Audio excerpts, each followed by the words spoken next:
All right, we are live. Hey there, Laker fans. Welcome to another episode of Lakers Detailed. I'm your host, Vinay. This is my co-host with my co-host, Raj. The Lakers are yet again in the news on this Tuesday. Raj, we get more confirmation, sneaky confirmation, whatever kind of confirmation you want. The language is getting more and more final, it seems, that the Lakers are going to hire JJ Redick as our head coach. We've already talked about this like a gazillion times now, so there's probably not going to be a ton of stuff to talk about in this segment specifically, because I do want to get into some of the other topics, which I think are really fascinating, which we'll get into. But before we get into talking about JJ, Raj, how are you doing? It's been a few days since we last talked last week. How was your weekend? It was good, relaxing. I've kind of been offline, trying to just take a break while basketball takes a break. And yeah, just been enjoying some offline time, which I see not a lot of people are doing. So a lot of No. people have committed to continue to stay online. But no, I've been Yeah. good, man. This break has been a little long, and the WNBA conversation has kind of reached a really strange point, which we'll get into.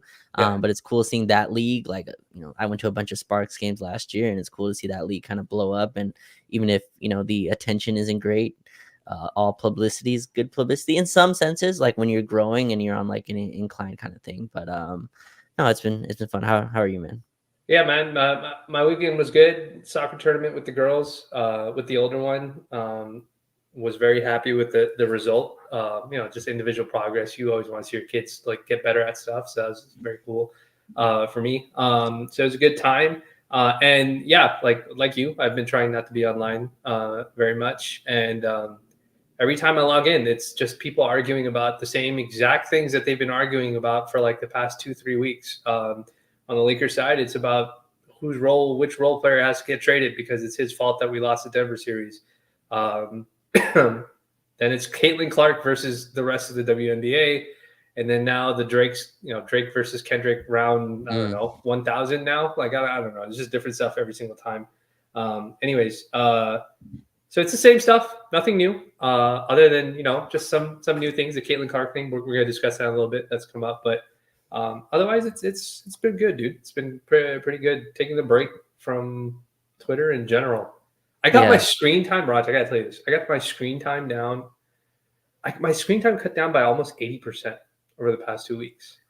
Yeah, Is that crazy? Like that's nuts. that tells me that I'm just not. I'm like I'm not saying like I have a ton of screen time, but I'm saying like 80% of my screen time was basketball. Like that's what I use Twitter for, basketball related. And I was just like, wow, like the amount of time I've gotten back has been amazing. Go for it. Yeah, I like made a habit because I remember when I first started growing on Twitter, it was very easy to just live on there. Yeah. It's not like advice for anyone, but I'll never forget there was one Sunday I remember. I think I was whatever like 10,000-12,000 followers or whatever, but like it was a Sunday. I looked at the clock, Vinay, it was like 11 in the morning, right? I was like, oh, it's 11, it's early. I did not move from my couch. I looked at the clock and it was like 6 p.m. Yeah. I was like, oh yeah, I cannot do this. So I try to at least stay off during the day. But yeah, like my routines got really regimented where, go work out in the morning, have my full day at work. And then by the time you get home, you're kind of not wanting to, dabble in all the stuff that's going on online. You miss everything and then you miss nothing. It's very weird. Amazing. Like, Amazing.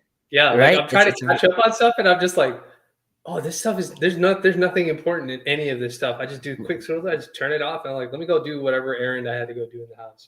Right. Yeah. So it's interesting. Kind of, you can live here or you can like live off it, and you're kind of getting the same information because it still gets kind of thrown to you. So it's interesting. But we'll be back in it. I mean, the finals start again on Thursday. I'll be missing game one to go to a concert of sort, but yeah, NBA is back on Thursday, so I'm sure. Yeah, man. Yeah, so the finals will be back on Thursday. I think everybody is suffering through the hiatus, but let's get into the news. Raj, Shams comes out and says that the Lakers are zeroing in, using the exact language. Very draft language, by the way. Yeah. That the Lakers are zeroing in on JJ, and I think just recently, a couple minutes, maybe an hour back, Dan Wojcicki reports that the Lakers are not in any rush to hire a coach right now, and they're still kind of doing their process. So you and I will probably roll our eyes at that both of those statements, because we've been saying for the past 3 weeks now, I would say, that JJ is most likely going to be the coach. Um, it's there should be no confusion about it. You and I have jokingly said that the Lakers, the reason why Borrego is actually um, in contention is because the Lakers are probably going to try and bait and switch him into the assistant role. They're going to try and tell him that they're going to hire him for the head coach consideration for the head coach role, and then they're going to offer him a ton of money and say, well, you know what, we think JJ is going to be good, and maybe you should be our lead assistant. Or I think the term is like associate head coach. Is that the term that I think like the lead? Yeah, something like that, and that's actually not uncommon either, right? Around the Yeah, league, a lot of teams will do this. They'll have a finalization of coaches, and then they'll want both of them on the staff. So yeah, that's not that occurs in a lot of situations, but yeah, that does feel like what it is with James Borrego. I just can't see James Borrego going from the Charlotte Hornets to coaching the Lakers and LeBron. yeah, Like, not that JJ's any more qualified in like a yeah. resume sense, but I don't see that. Yeah. Yeah. And we talked about some of the other candidates like we talked about other candidates like Sam Cassell and I mean, it would be almost insulting to like ask Sam Cassell to be an assistant after the amount of years he's put in as a coach. But like the Lakers, those positions as an assistant coach for the Lakers, if you're successful, can springboard you in ways that other franchises can't. So it's just it'll be interesting to see how that plays out. But Rod, where are you at now? Like you Yeah. in your mind have settled. Both of us have people in the know have settled in their minds that JJ is going to be the head coach. Where Mhm. are you? What's a first direction you want? You're Rob Pelinka. You're going to hire JJ. What are the Mhm. first things you need out of JJ? Like as soon as he gets hired in the role, if it hasn't already started happening, It what do you yeah, need out of him? well, first, obviously, the assistants, like, what his staff is gonna look like, right, in terms of what people he wants to bring together. I'm sure Rob Pelinka and people don't like to hear this, but the Rambis, that are involved, I'm sure they'll have a, opinion that's respected in terms of that room.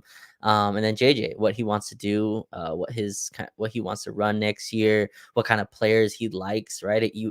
I always say this, Vinay, like, I feel like a coach, a GM, and star players should be rowing in the same direction, even if they don't have the exact same ideologies. There should be rowing in the same direction in the ocean.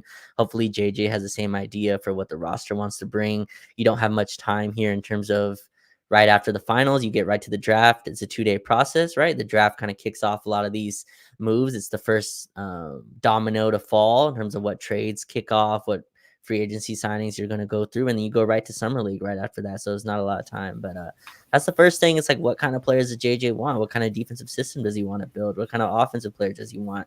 Does he want to over index on shooting? Does he want to over index on defense? What kind of coach is he in that respect? And yeah, like I always said, Renee, I didn't think JJ was taking this job without a lot of autonomy on decisions. I think his desperation is different than a guy that you just named like Sam Cassell or how Darvin Ham was, right? Very much 20 years an assistant, and Mhm. that first head coaching job needed to be perfect. And so they were going to kind of take the lumps as they get them. To me, JJ is going to have a lot more autonomy in terms of what happens. But that's the first thing for me, man. I've been settled on him being the coach for a very long time now. Um, this continuous being shocked at different wording of breaking news, I just don't or living and dying by every Oh, metaphor that's yeah, created in these articles is strange to me. But no, yeah, I think that's the things I want to look for any head coach, yeah, first yeah. time head coach for sure. Yeah, I think I'm on board with you. Probably I'm less concerned about the assistant coaches because I think that there's going to be a longer process to vet some of those guys out. So I'm not too concerned with assistant coaches. But I think like his roster ideology is a big part. Like that's like the first thing. If I'm the GM, I need to know. I mean, that's part of the coaching process. Is probably they're vetting that in general.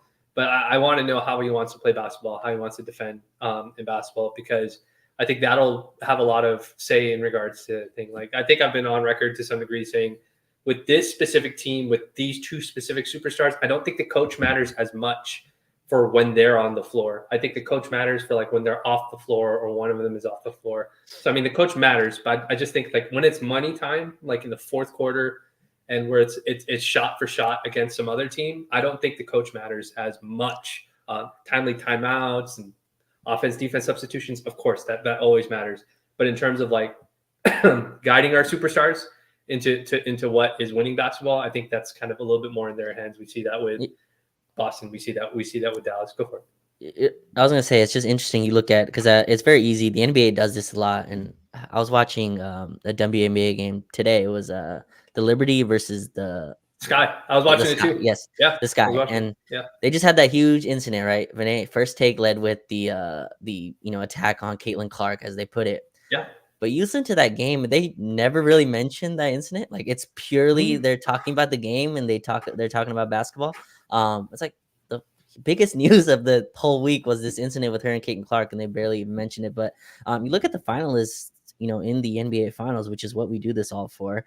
Joe Mazzulla, was the head coach of the Boston Celtics, got that job really out of the misguidance of Ime Udoka in that organization.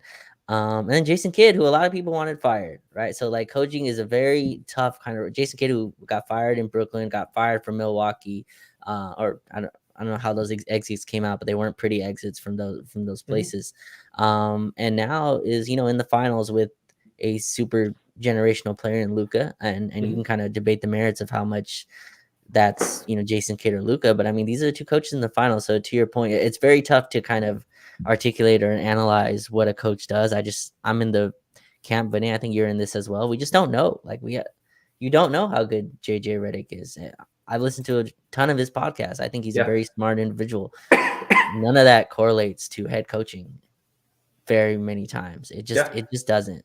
Steve Nash, basketball genius, could not survive as a head coach. It was bad. Got let go very soon, or part of the ways, or however that was. So, I'm with you on that. It's very tough to know what he was, and I see the comment already. Will he be better at using timeouts compared to Darvin Ham? I mean, I hope so, and that's a low bar to clear. But I mean, I hope so. But you don't know, like when someone gets in that situation.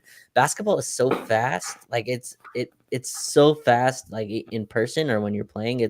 Those micromanagement decisions are tough in the moment. It's very easy for us on TV to go, Darvin Ham, call a timeout. But I'm sure he's weighing like how many times do I have left? Like I need to get a rest for LeBron and AD here. I need to have a substitution. These aren't excuses for him. I'm just like these are tough things to kind of analyze. But I'm with you, man. It's tough to know, but it feels like, and I think we know that JJ will be announced sometime here soon.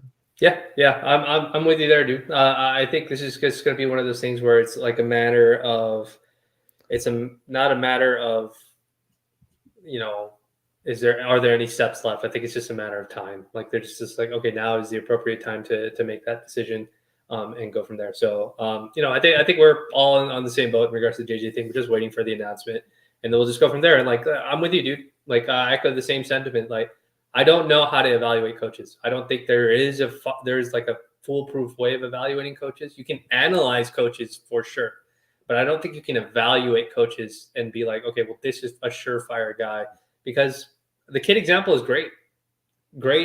Wasn't good with Brooklyn. Wasn't good with, I would say, like, to some degree, like, if you ask, like, I think Giannis has spoken kindly of Jason Kidd, because Kidd spoke a language that Giannis understood. And, Giannis was still kind of on his way up as a young player under Kidd. So he does credit him for some stuff. Takes the assistant role.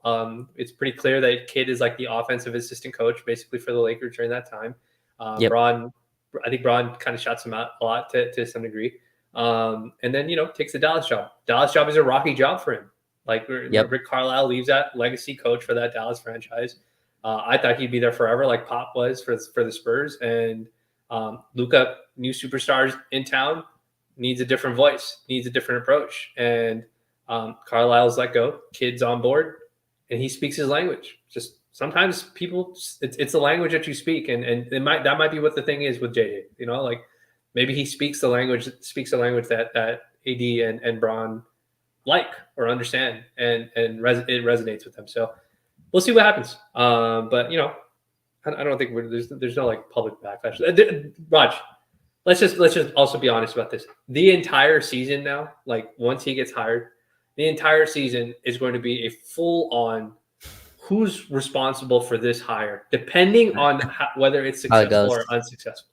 100% that's happening this entire season, the entire tenure, if nothing else. Can I ask you a question? Is like I look at this in a different, I guess, lens than a lot of people are. And like I get expectations are title or bust next year. I Mhm. totally understand that from a LeBron age perspective, from an AD health perspective, in terms of the timeline you're on. But I think going into this with expectations that JJ is going to be Phil Jackson in year one is, to me, extremely short sighted in terms of how this is going to play out. Right? Like Yeah. there's gonna be ups and downs. There just are. This is a first time head coach. You do not. It's very rare situations. They're unique situations. Steve Kerr is the comparison that gets brought up a lot, Mhm. and I always bring up that Steve Kerr was inheriting prime Steph Curry and Yeah. Clay and Draymond and all those guys, and that was kind of a ready made team. Mark Jackson kind of took him to the 45 win, 50 win. cap. Yeah. Almost. Yeah, Yeah. touching 50 win ceiling, and then Steve Kerr kind of kicked it to the door. And you can kind of ask, was that Steve Kerr kicking it to the door? Or was Steph Curry becoming a top 3 player in the league? That you can debate those merits. There's people who wanted Steve Kerr fired as well. Those people still exist. So yeah, like I don't. Is it a failure next year if JJ is not a championship head coach? Like, are you looking at it that way? Because I think a lot of people looking at it that way. Like, why didn't you go hire Kenny Atkinson, or why didn't you go Right. hire other head coaches that have the other coaches that have head coaching experience?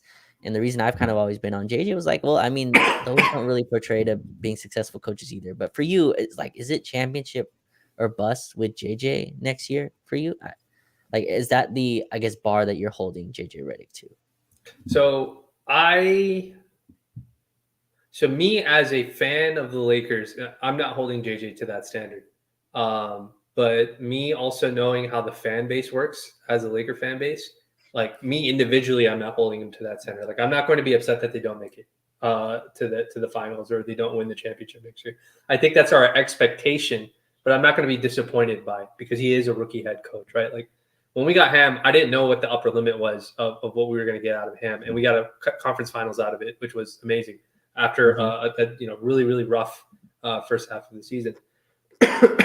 Even with Vogel, like I thought we had a championship roster, but I didn't know if we'd win a championship. I thought we were good enough on paper. The same thing after we made the Russ trade, I thought we were good enough on paper to maybe steal a couple rounds. I didn't think we'd make it all the way to the conference finals, but that worked out in our favor. That's why I keep saying that I don't know if the coach is as important as the roster and the health and stuff like that is as important. I think a good coach can. We don't run our stars don't work under a coach like Spoelstra. Like Spoelstra is very hands-on. I'm changing what we're running play to play. And I don't think our stars play like that. I don't think our stars go, okay, we're going to run this set 2 times for AD, then we're going to run this for Austin, then we're going to run it. I'm not saying that we shouldn't do that. I'm just saying that like I think what we have is what we have from our star players, and they can certainly take us to a championship and win us a championship. I think I don't have that expectation for JJ because I think a lot of it has to do with, do we make our open shots when they're open in the playoffs? Are we rebounding? Are we playing defense? Because some of that stuff has nothing to do with the coach. It's just a matter of, are we executing and putting in the effort that's required. Hopefully that's a long-winded way of saying it, but my focus is on the roster. If the roster, Raj, if you ask me this once the roster is done, I might tell you I don't know if this is a championship roster. But with the coach, Right. I don't really have that expectation. Right, 'cause I feel like when you hire a 38-year-old coach, Yeah. Like that, it's like when we got Luke, right? I don't want to compare Luke to JJ because I think Luke Walton brings out a lot of traumatic thoughts for a lot of fans as well. But I think the idea of going after Luke and what the sell was, right, was Yeah. young, bright mind, Speaks has their language. experience, speaks the language, Laker blood, right? Yeah. And all that, in his veins, and a coach you can grow with, right? Like D'Lo was young, Brandon Ingram was young, Julius Randle was young, and the idea was Luke can kind of build with these guys. And then LeBron came the next year. It was like, yeah, no, that's not at all what's going on. But my point with that is, I think when you hire a coach this young, I think same with Oklahoma City, right? I think on this pod I brought up Mark Dagnall's kind of coaching record the last 3 years before this breakout season with the Thunder, right? It was a lot of, first year was like 20-62, and it's just like it's kind of the idea with a young coach, and the Lakers are in an interesting kind of situation. But I think there's a world next year where like JJ's shows a lot of success as a coach, but the Lakers get bounced in the first round, and Mm, and how do you evaluate that? I think that's a tough spot to be. And again, I'm not trying to yeah. not trying to Yeah. quote No, from you're right. Darvin Ham, but imagine Darvin Ham, Vinay. Just like I always try to put these shoes on because I think everyone wants to just walk in their own, and it's very easy to call out other shoes. But like it's like, look, LeBron was not healthy the final month of my first year. You gave me a team that you knew you didn't want to keep together. You gave me the Russell Westbrook situation when you knew you were going to trade Russ halfway through. Hmm. I kept that team afloat. LeBron missed the final month. AD missed a month in there. I got us to get to the playoffs. I won the first round against Memphis, who was the higher seed. Hmm. I then beat the freaking defending champions, right? Yeah. Who had their own turmoil for sure, but we beat the Yeah. damn defending champions. And then we went against a buzzsaw in Denver that lost 3 games in the playoffs or whatever it was. And all of I'm those games were tight. All of those games were tight games. Oh, it, with 2 compromised stars on our team. right. Yeah. But, And my starting point guard did not show up the whole conference finals, right? mm-hmm. I'm sure that summer he felt pretty secure. Like he probably felt, and I'm sure the next year when the media started to really like vulture around him, he was like, wait, guys, I was here with you last year. Like Yeah.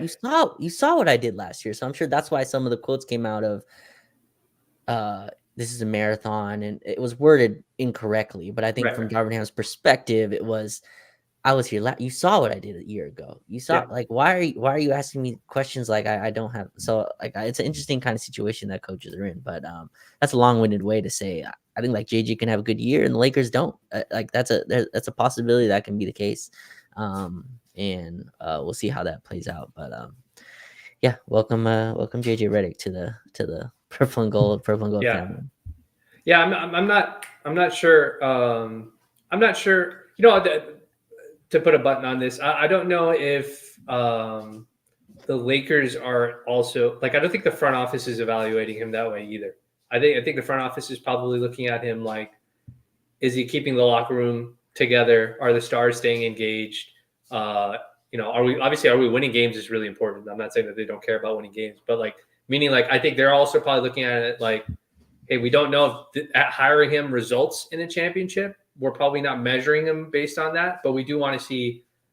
You can't be bad with the media post game. You can't forget to call timeouts. You can't make mistakes.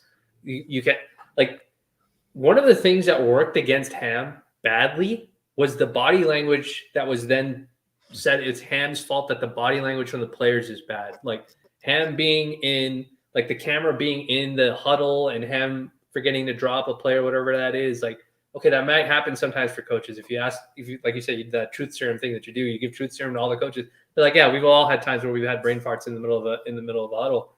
But he got caught on camera doing that, and so it became a running joke. Like that kind of stuff, it's unavoidable, but you have to be prepared for it. Like Ham is a player. Maybe he wasn't prepared for it. He didn't have the media training or awareness about it. I think JJ will. I think that the polish will be there for JJ because of all the other stuff he's done in his career. Doesn't that feel like you're winning the wrong game? Yes, like 100%. It does. Right? Like you're winning the media game. Yeah. Congratulations. Like, yeah. And I don't like when Pop does this either, but Pop is an asshole to the media, and he does not care. He post game sideline interviews, all that. I think, and I agree with you. I think JJ is going to be awesome in the media, extremely media trained, lived in LA forever, played in LA forever, right? Understands 100% the scope of the microscope that's going to be on him. But like, can a 38-year-old coach command the locker room? I don't know. Like I think I think if you want to like basketball savant that 100% understands the modern game, I think that's the reason to go after JJ Redick. But going after JJ because he can control a locker room full of veterans, right? There's going to be a very veteran locker room next year. Yep. Lakers have one rookie right now, hanging on for dear life. My guy Shavino, absolutely hanging on. We'll see what they do with the pick, which we'll discuss in a little bit. But a veteran locker room, and maybe that helps JJ, maybe that hurts. I don't 100% know, but yeah, it just feels like we're winning the wrong game, and I still think this is the correct hire. I just think the reasonings for it are a little misguided at times. Yeah, it'll be interesting to see what happens. I think there's a lot of layers to the JJ hire. I don't think it's just basketball related, and it is what it is. We can't keep we Yeah. can, but we're not going to keep complaining about the coaching hire and how we got to this process. We're just going to move forward because we can only control what we can control. So we'll wait and see what ends up happening with the JJ hire, and any other news that comes out of it in general. Did you have any last thoughts before we go on to this next topic? Just one funny. I don't know if you saw this, but I guess Yeah. on the last Mind the Game, just extremely strange situation. But JJ, Lakers future head coach, Yeah. asking LeBron about Kyrie Irving, current player on different team. Yeah, I did see. I saw that. I watched that clip earlier LeBron today. says, I have "I'm thoughts. effing pissed. I'm not his teammate," which I thought is Yeah. just the most like insane situation that we're in. But no, I think it's just more interesting because I think that's about to be your like management and star player, having these conversations on. So On video. I think two things are going to happen. I don't want to talk about LeBron because people just get upset when I talk about LeBron. Um, One thing is going to happen. First thing is already happening. JJ gets hired. Braun is going to, in the media, the people that don't like Braun, they're just going to Separate. be like, it's Braun's fault that JJ is here. I'm already seeing the tweets. I understand why that's happening. You and I have joked about like, all right, like you don't have to be involved with the hire, but like we understand that there's some influence there. It's a normal thing that stars are able to do. I don't think I have any issues with it. Like, I would want the star to be in line with what the coach did. I think that's a good thing. Of I don't think course. that's a bad thing. And I think we've both said very specifically that Braun may have some influence on the hire, like introducing who he thinks he likes as the head coach or whatever it may be. But he's not the person who signs off on it. That's still where our front office is responsible for that. So whatever the motivation is, whether it's because JJ interviews really well and they think he is a really good coach, or because they want Braun to sign an extension, whatever the motive is behind it, it is what it is. That's not on Braun. That's on the front office to figure out what's the best path forward. The second thing is this. I think, I lost my train of thought. I think that's the first thing that's going to happen. And if I remember what the second thing was, sorry, you're talking about the Kyrie thing. The other thing is this: we need to dispel this very specific scenario that happened.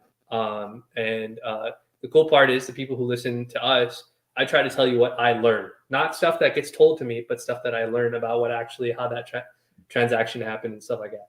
Kyrie wanted to come to LA. The Lakers wanted Kyrie too as well. We had Russ on the roster. Yes, Russ's expiring was being dangled with 2 first-round picks, blah, blah, blah, stuff like that. At the time, there was a conversation about, well, the reason why the trade didn't work out was because the Lakers didn't want to include Austin Reeves in the trade, or they didn't want to include Max Christie in the trade at the time, which was interesting to hear. I learned that that's not the case at all. Obviously, you had to include Russ because you need the salary to match Kyrie, right? So it's not like you can't include Russ. There's no other way to really get to that point. The holdup wasn't that. The holdup was Kyrie's extension. No team was going to trade for Kyrie without getting that extension kind of figured out in advance. This is a very normal process that happens with any free agent that's expiring. It's going to happen with Pascal Siakam. Toronto doesn't trade Pascal Siakam to Indiana unless Indiana knows that they're going to get, an extension 100%. with Pascal. I think OG, same thing. New York and OG Anunoby, it's the same thing. Lakers wanted Kyrie to take a 2-year extension. Very normal thing. That's accurately reported because AD's extension hadn't been figured out. So they couldn't give him a 4-year extension without knowing what AD's situation was going to be, like what kind of extension he would take. And the 2-year extension would line up with LeBron, which seems reasonable. I'm playing devil's advocate here for the Lakers side. Seems reasonable. Kyrie said, no, I want 4. Lakers said, then we can't do it. Because remember, the context, which is what a lot of people ignore, is that Kyrie had nuked his value because of what he did with the Nets. The year prior, he had the COVID thing where he didn't want to take the vaccine. And then sharing the anti-Semitic video or whatever, or sharing the link to it. He had completely nuked his value. Remember, Kyrie had to go through some crazy retraining, which sounded super unfair from the league offices to even be allowed to step foot in like the Nets facilities anymore. And his contract negotiations had completely fallen apart with Brooklyn. All of that stuff happens. Everybody's upset with the Lakers that we didn't offer 4 years. And everybody just throws the context out. And that's the part that's a little frustrating for me, Raj. I know we were supposed to talk about the JJ thing. I just want to get this stuff factually correct before we address that part. Sure. Kyrie ends up taking, they end up trading. And then there's this thing about Joe Tsai's not going to trade him to where he wants to go. I don't think that was the thing either. And I think the folks that wanted Kyrie are like, oh, the Lakers were lying about that. So then they could blame somebody else. No, it was Kyrie's extension. I don't think it had anything to do with Joe Tsai. I don't think it had anything to do with the picks. I don't think it had to do with that. I think Kyrie didn't want to take 2 years. He wanted 4 from the Lakers because I get it. You might not be in the league in 4 years. Who knows what might happen with your contract situation, with what's going on. Kyrie ends up getting traded to Dallas, takes the same exact 2-year extension with Dallas because he has a relationship with the guy in the Mavs, Nico Harrison, who's with Nike or something like that. I think he was one of the guys who recruited Kyrie there. And he takes a 2-year extension. So everybody's been arguing on the timeline, rehashing this Kyrie thing and saying, oh, the Lakers blew their opportunity to get him. It was a layup. And Bron famously did the little interview, like literally the day afterwards. Phil Handy tweets out something super unprofessional, in my opinion, after the Kyrie trade happens to Dallas or whatever it was. But in reality, he took the contract that the Lakers wanted him to take with us. And he would have just re-upped. We would have re-extended him once AD came through. Now let's discuss this, because I think this Kyrie thing is a nice way of I try to give as much backlog as I possibly could to contextualize this conversation, where I watched it with you, Mind of the Game pod. Bron's talking to JJ. Bron very happy for Kyrie, thinks he's one of the most skilled players ever, and he is. Kyrie's an incredible player. And then he says the part where jokingly says that he wishes that he was his teammate instead of watching him play basically with Luka. They're doing that thing. They're doing that coy thing where they like kind of know what's going on, what the conversation's about in the day and stuff like that. And look, man, it is what it is. That's just kind of how it worked out. We made the conference finals regardless, but now Kyrie's going to be in the finals. So, what do you think about that? What do you think about that? Yeah. I thought it was interesting. By the way, I just looked it up. So you're right. He took the 2-year extension plus 1, so he has a player option at the end of it. So, but to your point, no one gave him the 4-year deal, right? I do remember that was a conversation. Also, that time was so strange. I remember the Nets were putting out they wanted win now players to pair with KD, right? During that, and then they took the Dorian Finney-Smith, Spencer Dinwiddie, and 1 first-round pick. And they talked about how Dorian was a guy that KD would play with, and then 2 weeks later, KD was a son. So all that was just total BS.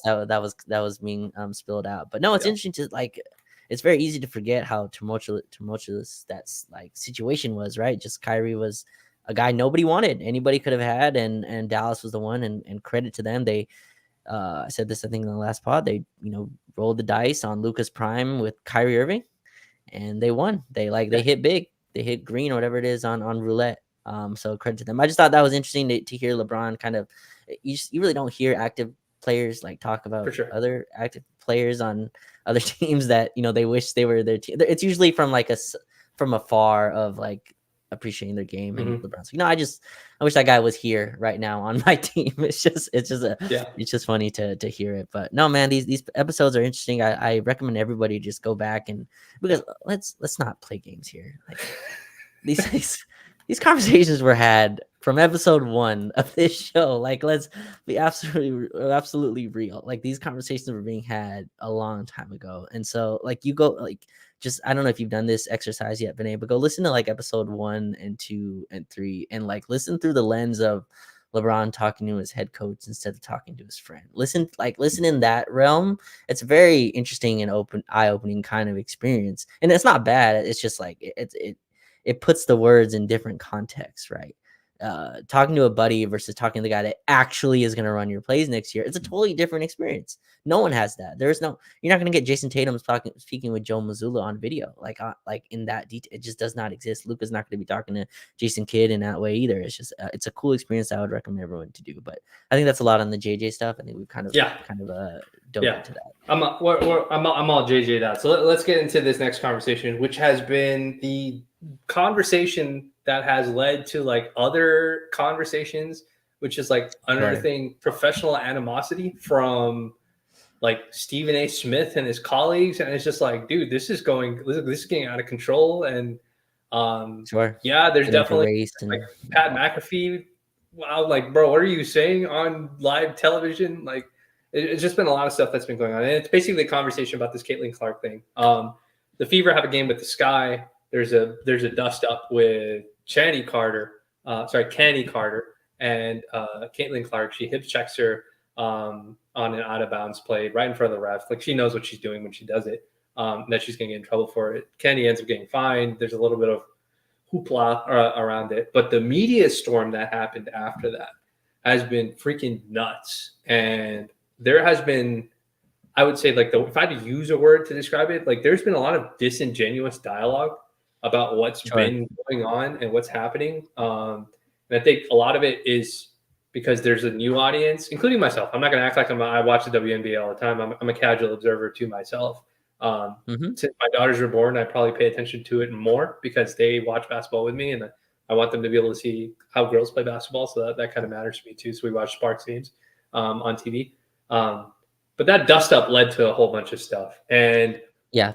I want to separate this specific topic into two things, Raj. I want to separate it Okay. into the basketball stuff, like what happens on the basketball court, which is not as explosive, but and the media thing, because you and I are not technically media, but we talk basketball, so there's a responsibility to like approach it in the way that we normally approach things. So I want to separate those two things.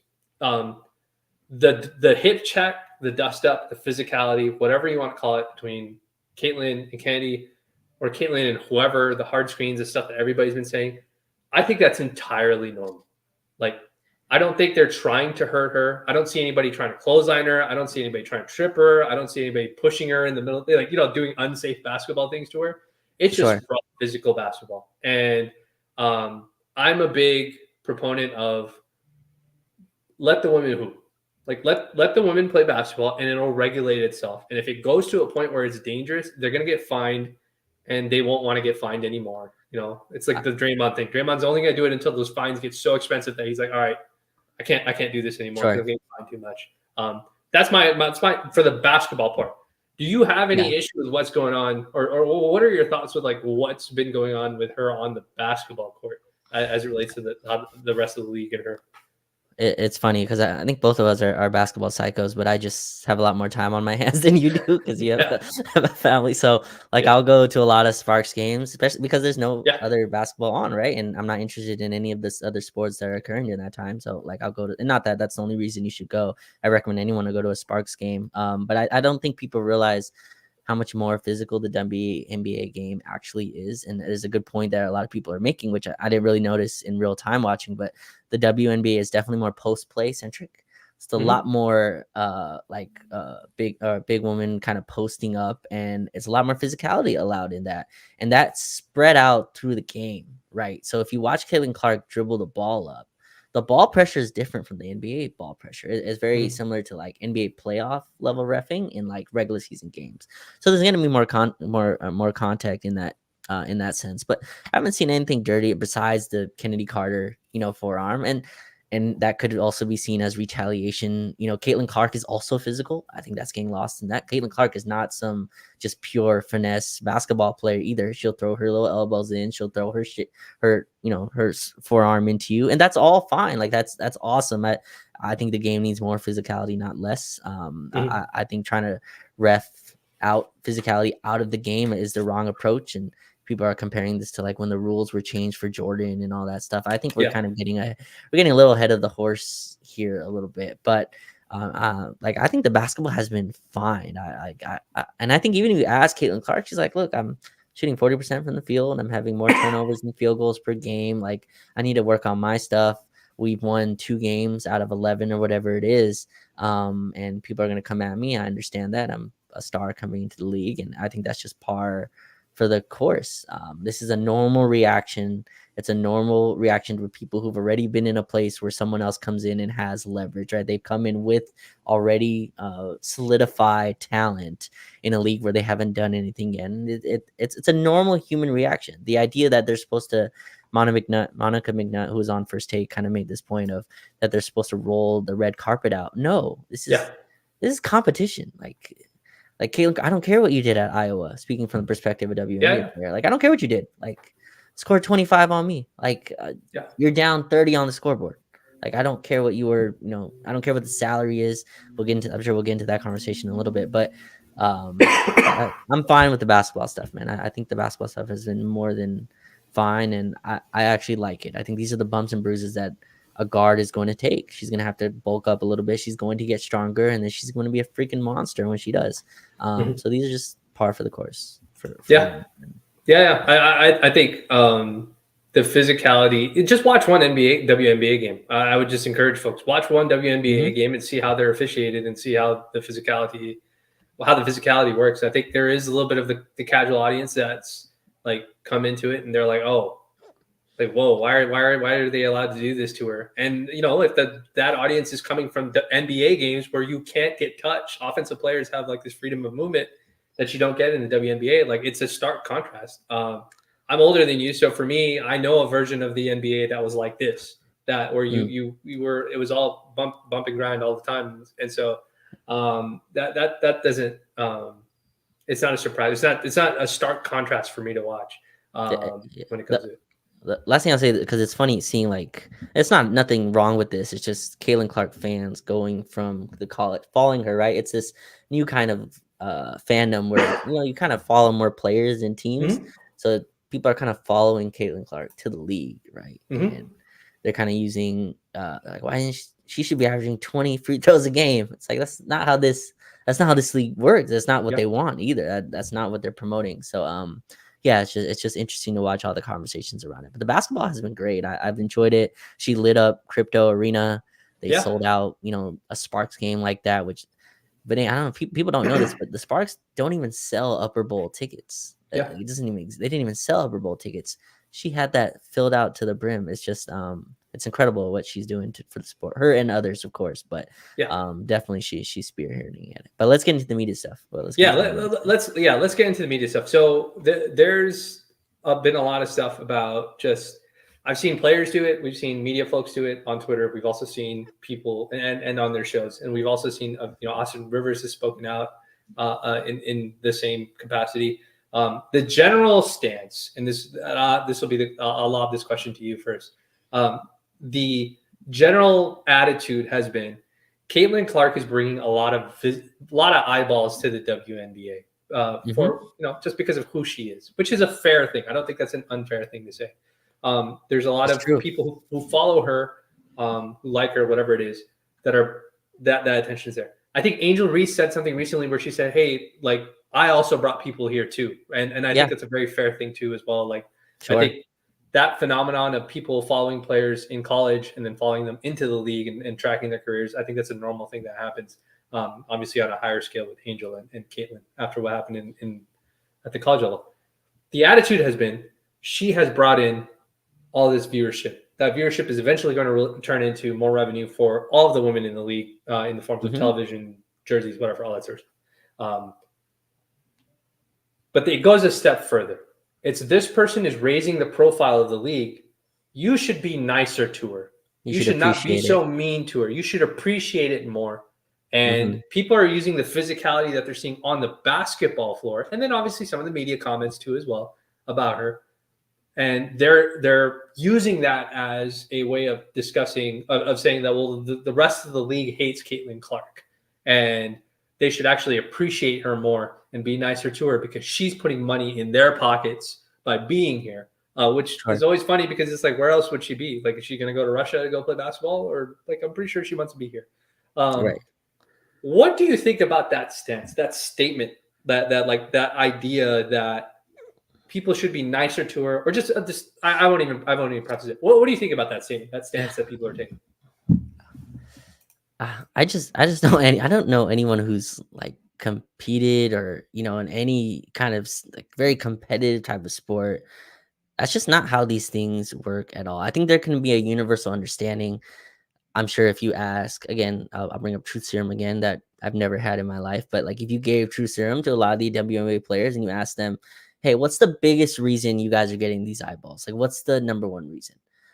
I think it's fair to say Caitlin Clark, and like I think she's the reason right now. It's not that the people who have come before her haven't laid that groundwork so she can walk up here with that, but I think that that's the main reason. And I I think that it's an insane way to look at it that an opposing player, while playing in the competition of a game, would go out of their way to make life easier for their opponent. It's just not how these things work at all. It's me versus you, right? Once we get into that, once we're on the court, it's an even playing field. I don't care what you've done before. I don't care what you scored last night. This is competition. And so it's a very strange way to look at it. I think it's smart for, the league and for, promoting partners to kind of look at it in terms of she's the golden egg or whatever, however you want to call it. But the WNBA players, they have no responsibility to do that at all. Like, that's not their job. Their job is to win basketball games and to win in any way possible. And that doesn't mean be dirty. That doesn't mean take cheap shots, right?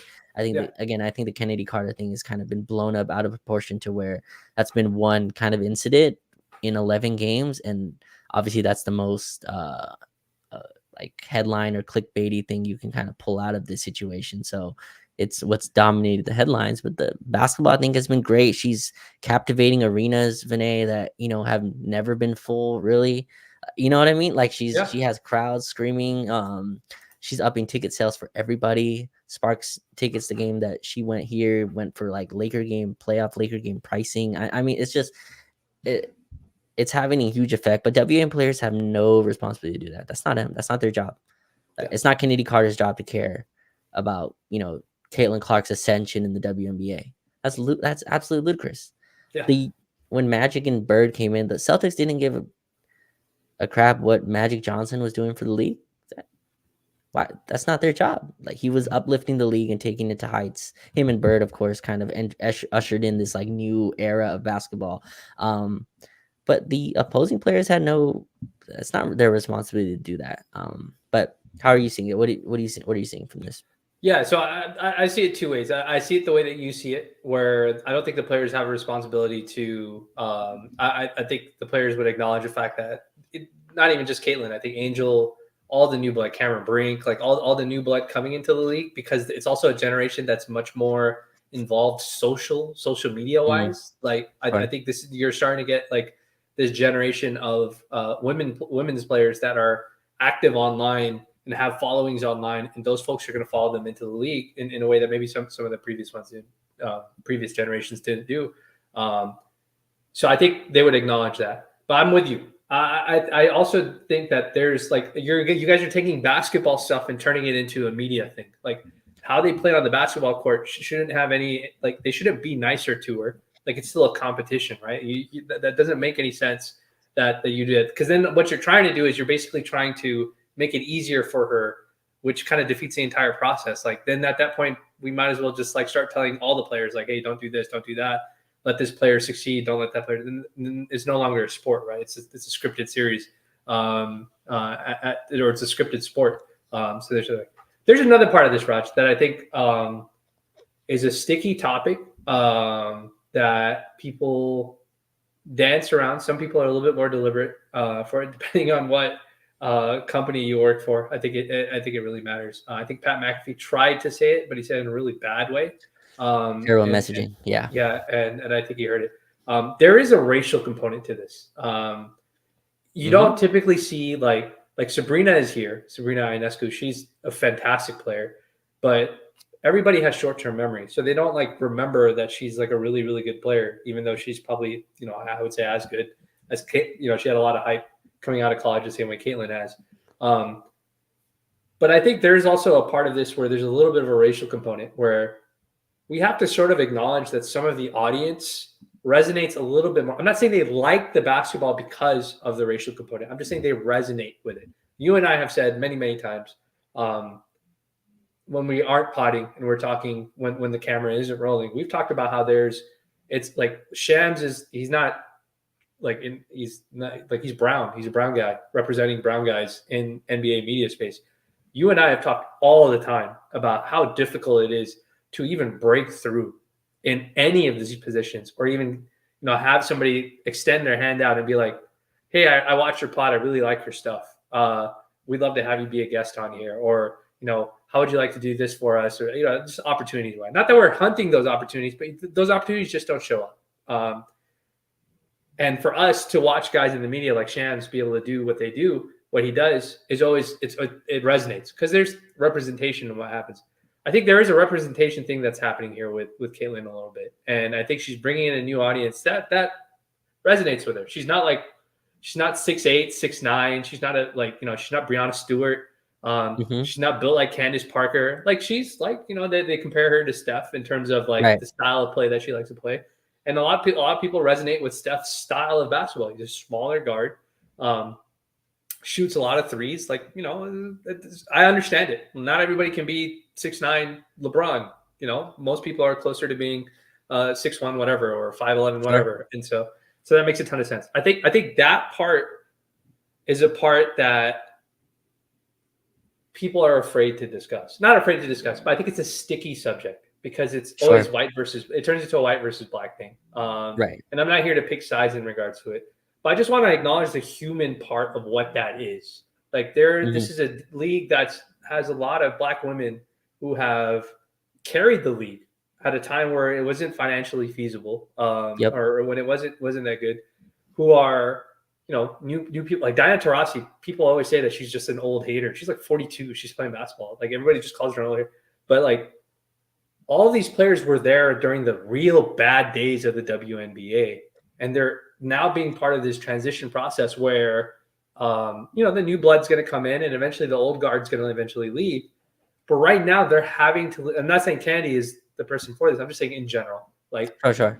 yeah, like they're having to listen to people tell them you should be grateful for Caitlin Clark coming into the Right. league because of this, and then they're like, what did I do this whole E- time? Like, who am I? Exactly. Like what did I do this whole time? So there's like this there's this racial component that I think that people resonate. Like McAfee, you could tell Pat McAfee, like the way he said it was terrible, but I understand what he's trying to say. He's like, there's this white girl that's really, really good at basketball in a league Right. that's dominated by, a lot of black Predominantly athletes. black. Yeah. Yeah. And if it was the same thing in the WNBA, that this is, like that, or it's not WNBA. If, you kind of see that with Luka a little bit. You kind of see that a little bit with Jokic. You see that with, like the Austin Reeves or the Tyler Heroes and stuff like that. There's a little bit of representation that people see Yeah. when they watch them. I think that is spreading into all of this. I think it's no longer about basketball anymore, and I think all the media conversations are in like these areas of like we don't want to acknowledge you should be thankful for Caitlin because she's gonna put more money in your pocket. Telling that to like the people who've been there for years, Right. and then the other part is, yo, like this is just a white girl that came in and shoots a lot of threes, and like all of a sudden, like I have to be nice to her, or I have to change the way I play basketball for her. I think that's the thing. What do you think about that idea? Yeah. Like those two ideas. It's very human in terms of for anybody, no matter what it is. If you helped or if you were a pioneer and you built something, and someone comes in and it's like, "Oh, I got it now. Give me the steering wheel." Even if you can't drive anymore, Vinny, Yeah, you're like, "This is my car." Like I've been putting gas in this for 20 years. yeah, Like just because you went and got an oil change and like now you're gonna take all the credit for it. I think that's definitely a part of it. And like you brought up, in terms of the race, I don't think there's any sugarcoating it that her being a white star is something that's 100% a part of this.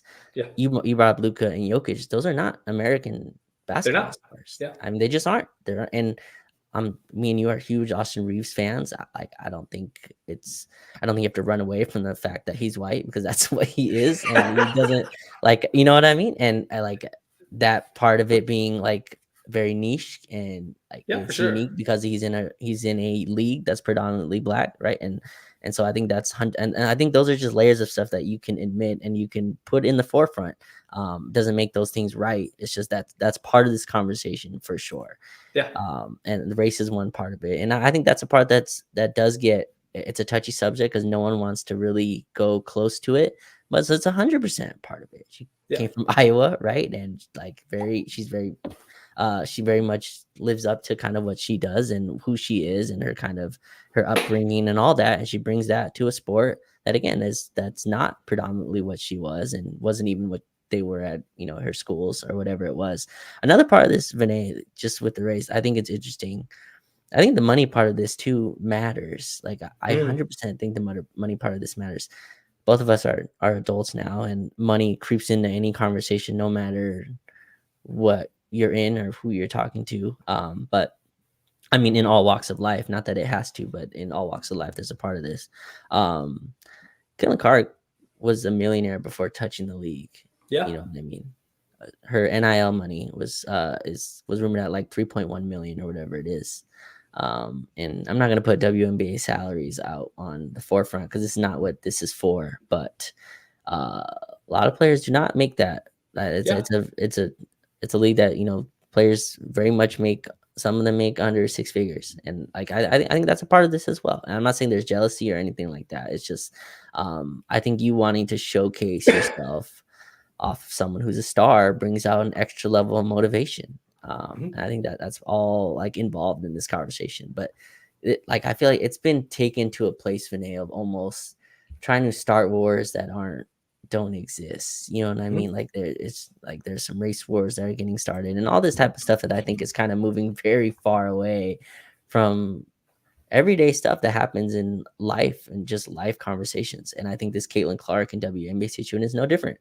And I think the WNBA is going to they're going to be better off from these conversations because they're going to get more eyeballs on it, and the people who love the product are going to stay for the product, and the people who don't won't. But I think it's at least gotten them a larger audience, and that's the whole point of this. That's and like Angel Reese came out, and it's very easy to like just pin her as a villain, but like you hear her, and she very much understands what's happening. Like Yeah. this league is growing. I'm gonna make sure my name is part of this too. Like I'm and she is, and she's right. Yeah, it's interesting to kind of look at all the factors in play. Yeah. But it's cool to watch the league grow, man. As someone who's went to a lot of Sparks games, and you let's just say you can hear the ball bounce a lot of the Yeah. No, times. You know what I you're mean? right. Yeah. And it's cool to see it kind of in this place now, where like Cameron Brink, who's a Spark, is an absolute superstar. And by the way, was a superstar from day one in terms of Mhm. just who she is, not as a basketball player, but and like I think the college part of this as well. The NBA has kind of lost this with this one and done rule. Vinay, we don't get players like this that walk in like that, where they have like a already rabid fan base that they're walking the league with. And the WNBA is kind of benefiting off that. But yeah, definitely a lot of factors. It's just fascinating to watch. A lot of people who just never were interested in the WNBA start to cannibalize the conversations like it's the NBA. You know, like Yeah. all the same talking points and all that. Yeah. I think the it's not disappointing. It was kind of expected. Like the NBA, the meme section of the NBA, the people who are like the tastemakers of the memes Hmm. and like the jokes and the bad analysis that gets aggregated because it's bad analysis and people want to laugh. They're doing that with the WNBA now, and I think I've said multiple times, like I know it's annoying and it sucks for the people who watch the WNBA and have they watch it, but like this is like the necessary evil to getting more eyeballs. Like you need a dumb audience. Like you need I don't want to call them dumb because it's not a nice thing to say, but You need a most of the casual casual audience. audience is dumb. Like they're not paying attention to certain things. They want it explained to them. They don't want like they're the ones that are tuning in and they're not watching the game. They're looking at the box score from StatMuse or whatever it's going to be, and then all of a sudden they're getting into full on arguments on Twitter for like 6 hours about a player that they didn't even watch. They're just using the box scores and stuff like that to come with it. Like but that is necessary. Like you have to make it casually friendly, and I think players like Caitlin, like Angel Reese, like Cameron Brink, like Rakia, like all these girls are going to add more, and the new ones are going like Juju is going to come in next year. Paige is going to come in next year. Like you're just adding to it, and it's good for the league because it's not good for the league because the analysis is going to be annoying. The coverage is going to be annoying, but it's good for the league because more people will be watching it. And ultimately, that's really, if you care about the basketball, you can ignore the noise. Like I've said so many times, like I think it's been like 5 years now. I watch Laker games on mute. I don't even listen to the broadcast anymore. I don't care unless there's a stoppage and I need to know like what the call or the foul call is. But I don't watch it. Like I don't listen to any of the coverage. You just got to tune out the noise and just watch the basketball. and hope that all this casual viewership is just going to help their CBA, help their BRI in the long run. And it will. And this is how these things happen. I don't know if you've ever had this happen for Benet, but have you ever and I see this a lot with the people who are obviously avidly watching WNBA and covering it. And now are a little protective of it, right? Like this is something that we this is were the thing. we were very protective. And I don't know if this has ever happened to you, but you had like a music artist that you were listening to and really enjoyed their stuff, right? They were kind of underground. But then all of a sudden they become mainstream, right? Their music hits for some reason. And you're seeing all these people kind of jump in to kind of analyze the music. Yeah. You're like, you don't get it. You weren't even listening 4 years. You have no idea what this music's about. Yeah. You're listening 6 years later. You have to go listen to album 1, right? Like go listen to album 1. Go watch Candace Parker's rookie year. Yeah. You know, like stuff like this is kind of the conversations that are going around. And I think like those people have a right to be protective of it, right? Mm-hmm. I think like when you invest yourself into something and when you invest yourself into something from that's starting up and obviously not a lot of people are paying attention to, and now they are, and they're giving analysis and critiques of how the game should be better, right? Oh, the WNBA, they should do this and this. Like, you don't even know who won the last 2 titles in the WNBA last year. Like how dare you critique it? And I think that's the wrong approach from it, but I understand it. I understand why there's a little bit of this gatekeepiness of no, like we see how you guys talk about the NBA. Yeah. We don't want that here, right? Like we don't want LeBron versus Jordan conversations to dominate our sport. Like that's not what we're doing here. And so it's been interesting and fascinating to watch it kind of grow. But I'm with you. I think this is all better for the growth of the sport, and it's gonna take it to new heights. And that's what Caitlin Clark's gonna do. That's what Angel Reese is gonna do. That's what Juju Smith is gonna do, who's currently at USC, who's a monster, women's basketball player who's not even allowed in the draft for another 2 years. But I think, Juju Watkins. Sorry. And she would have went top 5 this year, but she's not even allowed for another 2 years, which is just an insane. Raj, I'm secretly hoping the Sparks will continue to be bad so that we can draft her. Just because, like the way she plays, bro, like. It's gonna sound. I hope it doesn't come off offensive, but she plays like a guy. Like the way she plays basketball, she plays like she's played only against men her entire career, like her entire life outside of like organized basketball. And I was just like, yo, we've got to get her on the Sparks because like she'd be such a great fit with like Cameron and Rakia and stuff like that. So I'm secretly hoping that the Sparks our rookies do well, but then our team is not good, so we can. Because I think Paige is probably going to declare. These players are so advanced now. You watch Paige move off the ball and all that stuff. It's just it's incredible to watch how good they are. But no, like I think like the game is kind of reaching these new heights, and again, the like people who are following the league for a while are kind of just unprepared a little bit for the amount of eyeballs that have kind of creeped on it. But you put a week layoff of the NBA and you have all the eyeballs on your sport. This is kind of how that happens. Yeah. So for all you degenerate gamblers out there that need another sport to gamble on, or the people who just love basketball, go watch WNBA games. Go support your local team and watch their games. Whether you care about Caitlin Clark or not, just go watch them because it's still good basketball. And it's actually kind of nice to watch their basketball because they're allowed to play defense in a way that other people aren't allowed to play defense. And so I'm just going through. I'm just going through all the comments here. So I see one here, ADC, we need Vinay to explain his Lakers stars got to be better tweet. Okay. I'll explain that afterwards, but did you have any other thoughts, Raj, on this whole Caitlin Clark thing? I don't think it's going to stop, but I think eventually it'll cool off. The Stephen A. Smith, Monica McNutt thing that happened, I think earlier today, and he did like a whole response, like in terms of like, oh, you guys know, people know who you are because of me. And I was just like, you probably shouldn't say it that way because it sounds really condescending. But I only saw the clip. I didn't see the whole 34-minute reply that he had. So I would imagine he's probably not trying to demean the person. He's probably saying, I have a larger platform and bringing you to my larger platform is what gave you the opportunity. And that's kind of what's happening. Well, his whole argument was like, who talks about the WNBA more than First Take, right? Which, again, like I don't know that answer, but Monica's point was kind of WNBA didn't come to existence last year. Absolutely right. Like, very true. And I think that's a fair point to make. But no, I think they're still in the business of any click is a click kind of thing. So I kind of tune out the the solo Stephen A on camera clips. Those are very meant to farm good engagement. But yeah, no, I Yeah. think that's all. I think that was good on Caitlin Yeah. Clark. Jordan, I hope we don't see, I hope we don't ever see a conversation like we did with Brittany. And I think it was Brittany and DeMarcus Cousins, the story of like, she thought that she could play DeMarcus Cousins like straight up or something like that. I was like, oh, I don't think that's going to work out the way that you Right, think it's right. going to. But yeah, just support the women. Let the women figure it out and just support them by watching them and just keeping quiet. You don't have to do anything else. Just watch them. That helps them a lot. Go to the games. Yeah. Yeah, go to the games. Yes, please go to the games. Okay, so for this next segment, Raj, I've got 3 trade ideas that I want to bounce off of you. There are a few things that I want to cover. Rules prior to making the trades that I want to cover for the logic behind the trades.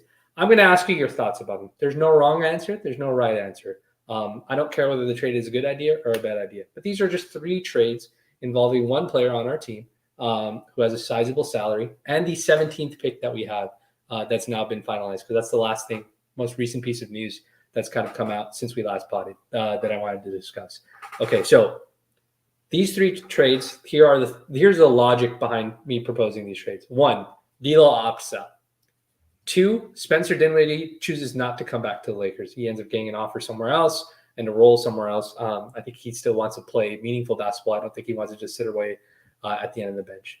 Those 2 catalysts specifically, those 2 things specifically are 2 roster things that happen with us, right? The Lakers, D'Lo opts out of the Lakers' hands now, and Spencer, they don't think that they'll be able to bring him back.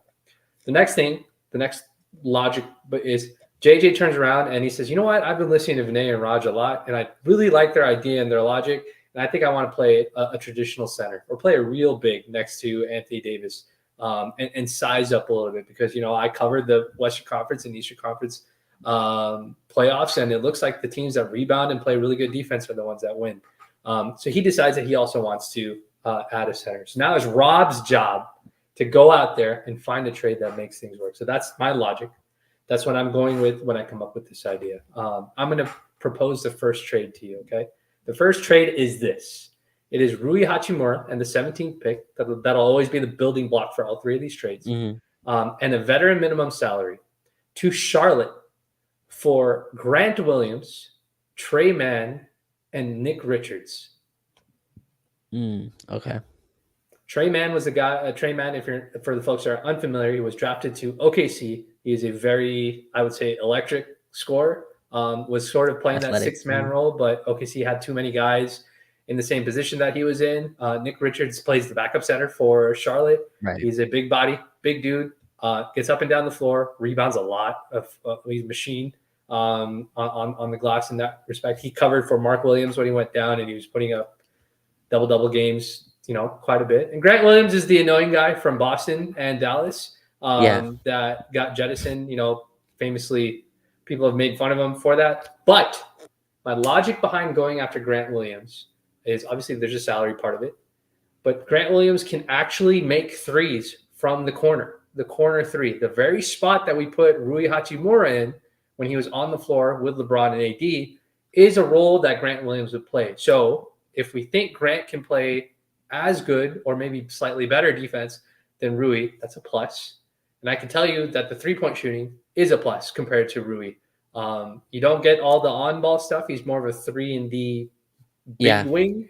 Can play some small ball center too. He did that for Boston. He can do that for us too as well, if needed. What do you think about that trade? I think I like that trade. Again, giving up the 17th pick. I guess in this draft that kind of makes sense. And I think his name Washington, right? Or I'm blanking on his name. Nick Richards? No. The Grant Williams. Grant Williams, yes. When I said Washington, Grant Williams, I think he's kind of plays how we needed Rui to play, honestly, in a strange way, right? Like he's kind of that big bruiser. He didn't fit in Dallas, and I actually thought he was really good in Boston. Like I think he was actually a coveted piece that Dallas kind of won, getting Grant Williams out from Boston. But I like that deal. You get 3 players from one, and I think it kind of goes against the star route, right, Renee? I guess if you're going to trade Rui and a first-round pick, that's kind of a lot of your salary. But But yeah, I mean, Grant Williams has definitely become a polarizing figure. He's becoming an annoying locker room kind of presence.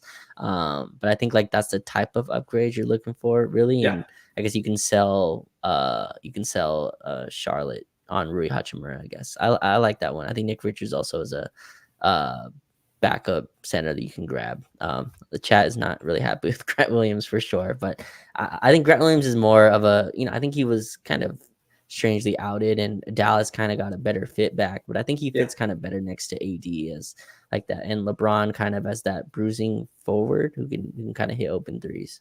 Yeah, and you have to remember, none of these guys are guys that have to stay forever. Like the Grant can be traded immediately by himself again to if the fit doesn't work out. But the idea is now you have a little bit better of slotting. If you're getting Nick Richards to put Braun, AD, Nick at the 3-4-5, now you have Grant Williams and you have Vando coming off the bench. Now you have more of a 3-and-D type of guy to add to the bench. Trey Mann sort of becomes like the sixth man kind of guy.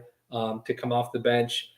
Gabe would move into the starting position if we don't upgrade that position in itself.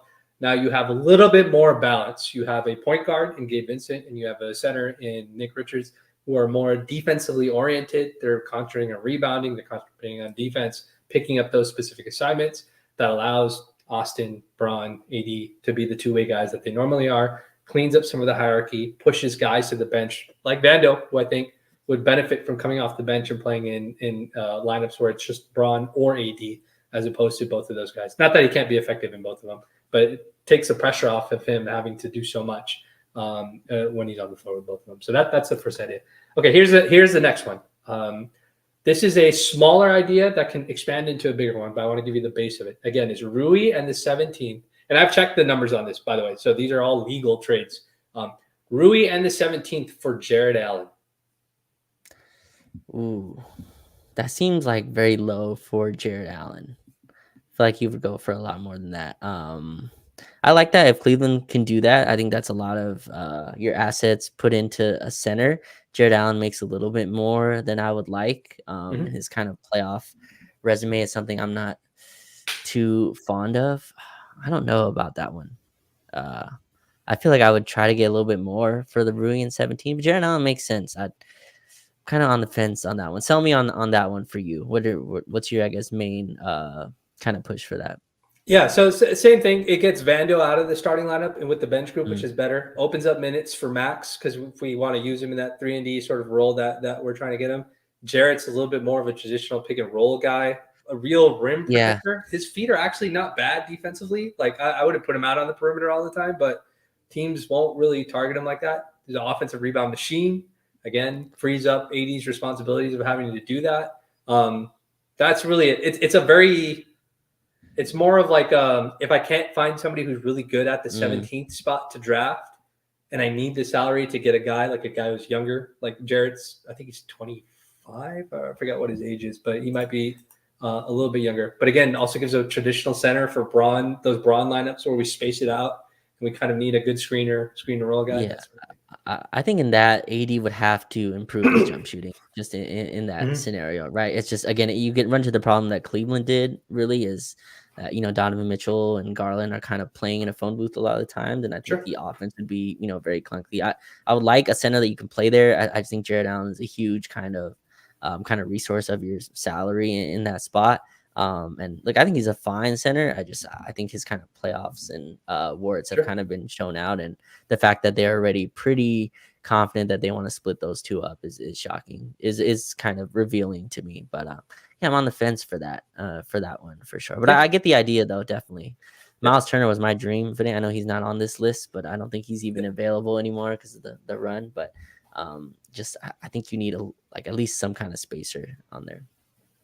Yeah. And we've got people yelling that it's not going to improve the Lakers spacing. I don't think the Lakers had spacing issues at all last season. I don't think they had spacing issues in the playoffs, and that kind of resulted in nothing. It's not like we're driving and kicking for more threes. The spacing, I think we've covered it on our previous pod, so I think Blue Man might not have seen the other ones, but like the Lakers are one of the lowest volume shooting threes in the NBA. We don't generate threes. We don't hunt for threes. We don't create threes. We don't So if we're doing spacing, it's purely for giving driving lanes Yep. for our stars. And I think Mhm. AD showed that if you can get an isolation for him and he's deep enough in the paint, he's pretty spectacular. He did a really great job, I think, this season. So really, it's just creating driving lanes probably for Braun, which we should be doing. I'm not saying we shouldn't, but compromising, you know, rim protection for the sake of better driving lanes. I mean, with Sure. it's a give or trade thing. It's a stylistic thing. Mhm. So I understand both perspectives. Okay, next trade. This one is a little bit more emotional because of the person that we're going to be trading for. No, it's not a former Laker. The Detroit Pistons have Oh, no. had a change in player basketball that I think the operations person has changed that. It's Yep. Trajan Langdon, I hope I pronounced his name right. He's taken over. He's dismissed Troy Weaver from his position. And usually, Raj, when this sort of stuff happens, the roster gets changed around too as well. Mhm. Guys that you thought were cornerstones might not be cornerstones. Role players who are beloved for whatever reason, they end up getting shipped out. And that might happen with Detroit. So there might be an opportunity for the Lakers to capitalize on here.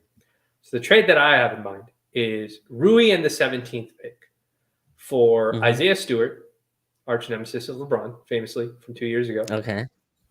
running down LeBron after I forgot what he was bleeding or something like that. He took an elbow from LeBron or something. 2022. Isaiah Yep. Stewart, he plays. They play him at the 4. They play him at the 5, depending on what lineups are out there. Shot it well this year. Mhm. Yeah, Isaiah Stewart, and the guy that they got at the deadline, Quentin Grimes, 24-year-old, went from New York to Detroit. It would be Rui, a minimum salary, and the 17th pick for Isaiah Stewart and Quentin Grimes. What do you think about that trade? So I would not do that. To me that's not enough, and like Sure. I've been on record kind of.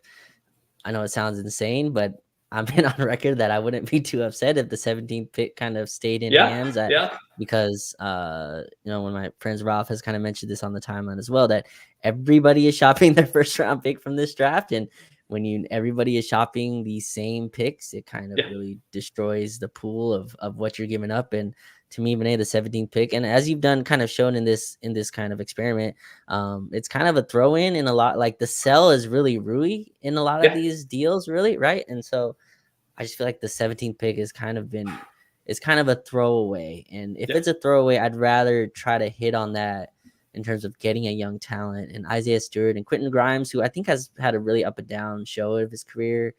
He was I think fine in New York in the minutes he got. Thibodeau for some reason just was not a fan. And then in Detroit, I think it's been a little rocky. I haven't really followed him well there. And Isaiah Stewart, I think, is just Cap is more of a backup big. And I think giving up Rui Hachimura, who all the faults that we have with Rui, I think is still a very talented. Like he's a more talented basketball player than Isaiah Stewart. I think I'd rather invest still in that than give him up for this package.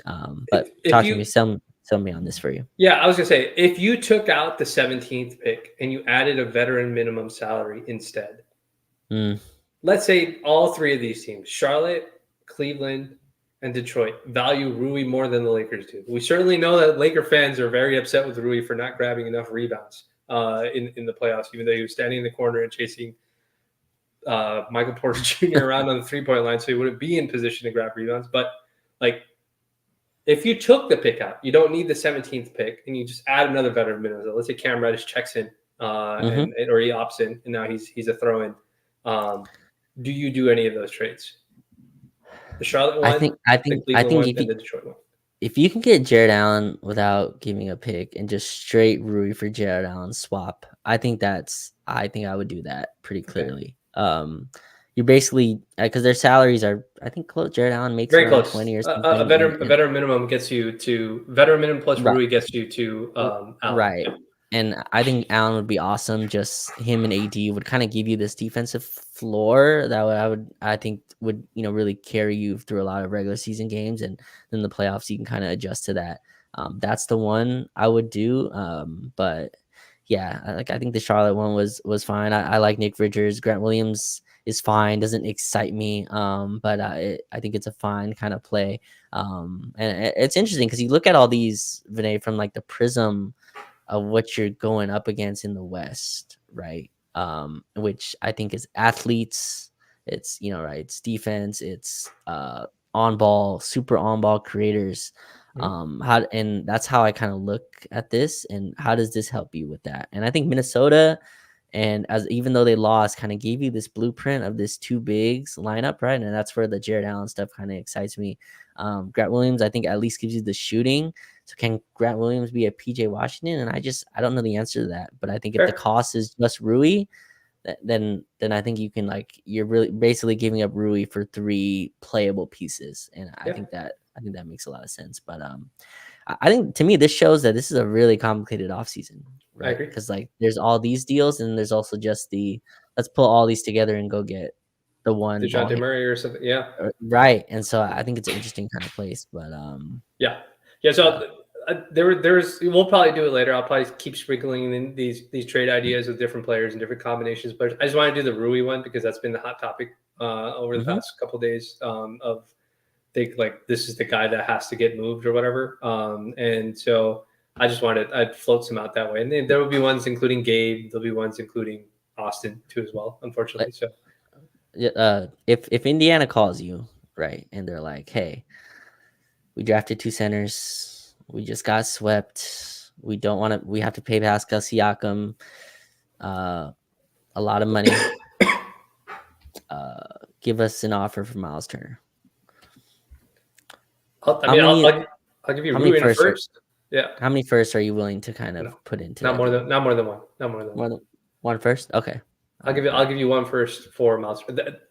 So my thing is okay. There's two parts. There's two valuable things about Miles Turner, right? One is his ability to Mm-hmm, block shots, and second is mm-hmm, his ability to space the floor. If you mm-hmm. watch Indiana play basketball, they're not setting up Miles Turner for a bunch of threes. Like his 3-point shooting is more like oh he is available if we want to pass it to him. Release valve. Mm-hmm. Yeah, for a three. It's not like the way they do it for like Brook Lopez, like in Milwaukee. Like when certain guys, well, there's certain lineups on the floor where they like actively hunt that three for Brook Lopez, and they want him to just keep taking that three as much as possible. I don't think Indiana does that. I don't think the Lakers would do that either. Like it's purely so his value is more on the defensive side. Like, can you block shots? Can you move your feet? That sort of thing. So if that's where most of his value is at, I'm okay with giving a first round pick for that. I don't have any issue, but I don't think multiple first round picks or throwing in Austin Yeah. too as well. Like I'm not on board with all that. Right. I don't think you'd have to go Boston. I think you would. I just think it would have to be more than one first to kind of lure them in, unless they're just my thing on the Miles Turner. It's not really Miles Turner like who's exciting. It's just, Vinay, I think we're going into the league is kind of moving to a place where if your on ball creator can't shoot off the dribble, right? Mm-hmm. Like if just fundamentally, and it's not a shot at LeBron or anything like that. It's just if your if your on ball creator doesn't have a pull up jump shot off a ball screen, then like you need a counter to that. Yeah. And you need to like make up for that in certain ways. And the way we made up for it before was 80 mid-range pull-ups, right? Or 80 isolations off the dribble. And he's kind of lost a little bit. Like he's more in like the post now, which is not really a counter to what I'm talking about. Mm-hmm. But the other counter is a pick and pop big, right? And that's why Halliburton works so well with Turner, because Halliburton's not an off the dribble pull-up jump shooter. That's not his game. Mm-hmm. Nemhard is, and that's why Nemhard was cooking against the Celtics. But Halliburton comes off and he wants to either hit the corner shooter, hit the little floater, or like you said, if none of those are open, then he knows I have a behind the head pass to Miles Turner always available. And that's why Halliburton will lack up 12, 13 assists, because he knows there's a counter and everything. So I just would like that option on the team. That doesn't have to be Turner, but I would like some kind of pick and pop kind of bit. We tried it with Mo Bamba. We tried it with Marcus Gasol. Who else was it? I think that's it. Bamba, Gasol, Thomas Bryant. Yeah. So we went through these like these minimum setters doing that. But Turner, I don't know if that shooting was 100% real. Shot like 43% in the playoffs. I think he's more like a 34% 3-point shooter, but it's just he's comfortable in that role and he knows the reads out of it. And like people have named, I know we're going long here, but like people have named Jonas Valanciunas, Vinay. And I know it's not a guy that you've mentioned, but he's not a threat. Like, he shoots 0.5 threes a game. It's just Yeah. it's not real. He shoots when he's wide open and can test the air. It's just it's not a real threat. So, Yeah. yeah, that's a guy I would try to look for. I don't know if that guy's available. Obviously Porzingis on the Celtics is kind of a machination of this, but I think it's tough, and I think those are like real things that we need to kind of figure out for next season. But I like all these deals in a vacuum. I think the Jared Allen one was my favorite. It's just yeah, I think we've gone so loosely and just throwing away first round picks, and you're That's right. watching Derek Lively might be the third most important player in the NBA Yeah. finals. And Indiana had the Ben Shepherd, the kid that they were Ben starting. Shepherd, yes, Yeah, he was a very first rounder. good. I think Tony Jones from the Athletic mentioned that. I saw it on my timeline. He was just like, yeah, there's some first rounders that have been, impactful in the first round or in the playoffs. So like if you find a guy who's NBA ready, and he's in the right situation, maybe that 17th pick is somebody. Yeah, I would hope the Lakers are doing some homework behind those 17th picks. Right. Yeah. But I would expect them to probably be shopping it if it's not added to a larger deal, like a For 2 pick sure. deal or 3 pick For deal. sure. I'm just saying, like, we're watching. I mean, Kason Wallace with the Thunder, right? That got lost a Yeah, little bit, but another he good. was awesome. One of the best defensive guards in the league. And like as much as I love Jalen Hood-Schifino, maybe don't draft an 18-year-old. Like, that's probably not Yeah, ready for this. But yeah, I think I hope there's some consideration in terms of what the talent pool is available and then what you can give it for. But it's a tough situation, man. Plus, you bringing us rookie head coach into these trade conversations as well. It's tough. It's tough to kind of know where to go with it. But I think those are all good starts, and yeah, we'll see if Rui's on the team on the team next year. yeah. So we have a few minutes, Raj. So I just want to quickly get through some of these questions. If we could just fire off on them real quick. Hmm. There's one question that came from Cognitive Dissonance.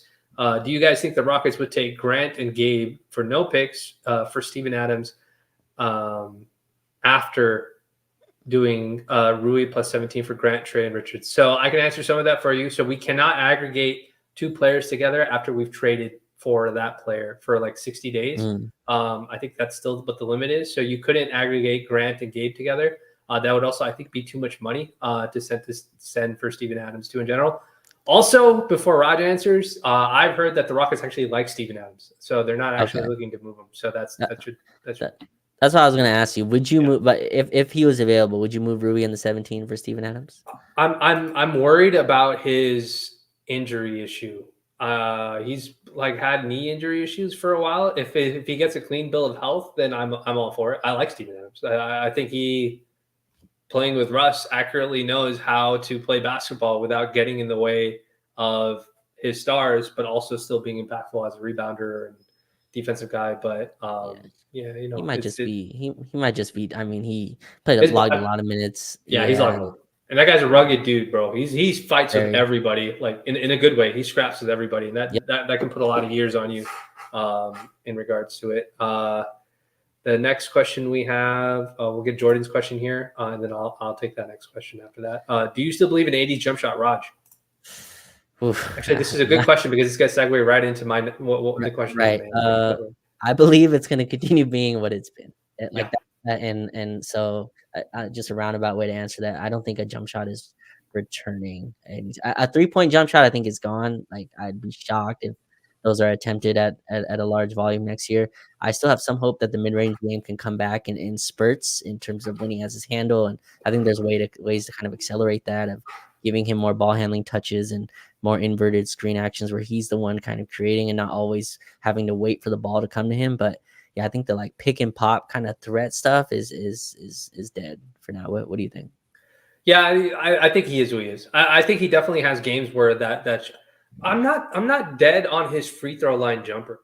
I think it's there. I just think he doesn't go to it enough, so he doesn't build Hmm. any rhythm throughout the game for it. Like, I think it's just Right. too much indecision, and he takes hard ones. He wants to take like the turnaround fade. Like, there was a stretch of basketball where he stopped taking that like turnaround fadeaway jumper. Like, you just like face up at the elbow.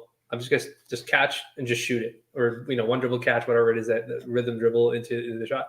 And he was making them, and I was just like, why do you take the hard ones then? Why do you insist on like taking these very difficult left block in the post fadeaway ones when you could just take ones where you just shoot over your defender the majority of the time? So I think the three ball's dead. I think that's gone. I don't think that's coming back. But I Yeah. think if he can, not if he can, I think if he trusts his own free throw line jumper, like it's there. We've seen it for stretches. We saw it in like game 2, game 3 of the Denver game, like against Jokic, and Yeah. Better the for game on the road. I think it was game 2 when we stopped going yeah. to him in the third. But it's there. But I don't. Yeah, I don't know if it'll stick. But we'll see. We'll see what happens. Did you want to add something to that answer? No, I think that's good. Hopefully it Okay. comes back. Okay, so let me answer this last question. This is from ADC. This is we need Vinay to explain his Lakers stars got to be better tweet. Okay, so my tweet wasn't that the Lakers stars have to be better. My tweet was I think that I was asking the question of do you think you can get more out of the Lakers stars than you did last season doing what we did last season? And that was the idea behind the tweet. And I think that's something that the Lakers have to figure out. If the way we played basketball last season, is there a higher ceiling is there more that we can get out of our stars? Is there more that we can get out of LeBron and AD with not the lineups? Like obviously if the roster's better, then the team will be better. But is there anything that we left on the table with LeBron and AD? Right. Yeah. So I think you don't have to answer it. So no, for sure. yeah. So that was the idea behind the tweet. Mhm. That we have to think about it like if we do this same style of basketball again, does AD get better? Does Braun get better? Or is it just this is kind of where we maxed out with them playing this way? And I think that's what the Lakers have to figure out. And that's been like the way that I've thought about it. Like, hey, look, I think this is the max that you're going to get out of them in terms of offense, defense, that sort of thing, realistically. So we should change the style of basketball we play. Not in a drastic fashion, but in a fashion that allows them to be better. So if this is the max defense we can get out of AD if he's playing the 5 the entire time, then maybe we should go get a center and let him be a roamer a little bit more. And maybe we get more defense out of him. That's the idea behind what it is. Unfortunately, the same section of Twitter that takes my tweets as, a slight against LeBron specifically, thought that's what I was saying. And that's not what I'm saying. And so that was the idea behind the tweet. Not that the stars have to get better, but can we get more out of them? Because if we can't get more out of them playing this level, then we have to really change the way we play. It's not as simple as, I'm going to get rid of D'Angelo, I'm going to get DeJounte Murray, and Braun and AD are going to be better. They might not be. They might be the same guys that they were because we're asking them to do so much with this style of basketball. And that's why we're going through the exercise of, do you use Rui to get a center? Do you use a pick to get a center? How do you what's the right style of basketball to play? Because we know that Braun can play any style of basketball. We know AD can play pretty much any style of basketball too as well. We've seen both styles of basketball be successful for them, but we just have to figure out like what is the realistic thing. And this is all under the layer, Raj, of like the 82 game player, the 16 game player, the new head coach style. What's the right role player fit situationally for this lineup versus that lineup versus who's calling plays? What is the frequency of those play calls? All that sort of stuff. It's so complex. But Twitter does what it does. They take my tweets and everything is Braun Center. So now I just won't tweet anymore. And now you have to listen to me on the pod if you want to get my thoughts. So we'll figure it out as it goes. But that will be. Is there any last takes that you had, Raj, before we let the folks go? That came to your mind on any of the subjects? Trades, Caitlin, JJ. No, I think we touched everything. I just on your point of the stars have to be better. I think we're kind of watching what it takes, and I think it's very easy to forget, right? And look, is it fair to ask 40-year-old LeBron to do that? I don't know. I have no idea if the answer is correct or not. Is it fair to ask AD to average 33 and also be the best defensive player in the world? Probably not. That's probably not a fair ask. But is that the task with the roster that we're likely going to be able to build?